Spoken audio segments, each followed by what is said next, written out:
Number 7. সন্তানের প্রতি আমার ভালোবাসা থাকবেই, অ্যাটলিস্ট আপনার সন্তানের প্রতিও আপনার ভালোবাসা থাকে।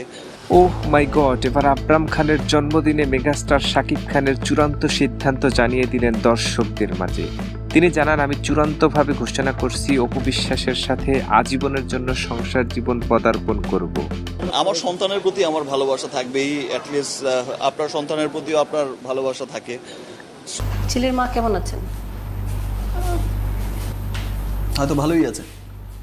এদিকে আবরাম খানের জন্মদিন উপলক্ষে এক ফেসবুক পোস্টে তিনি লিখেন, happy birthday my little Prince, তুমি যেন বড় হয়ে ওঠো একজন সৎ, সাহসী ও হৃদয়বান মানুষ হিসেবে। মহান আল্লাহর কাছে আমার একটাই প্রার্থনা, তোমার জীবনের সুখ, শান্তি আর সফলতার সব দরজা যেন সর্বদা উন্মুক্ত থাকে। তার এই পোস্টের পর নেটিজেনরাও জানান মিশ্র প্রতিক্রিয়া। কেউ যেমন সাকিবের সাথে সুর মিলিয়ে দোয়া করছেন আবরামের জন্য, আবরামের জন্য, আবার কেউ শাকিব খানের দ্বিচারিতায় ভীষণভাবে সমালোচনাও করেছেন। তবে কি দর্শকদের সমালোচনার জন্যই শাকিব খানের এই সিদ্ধান্ত?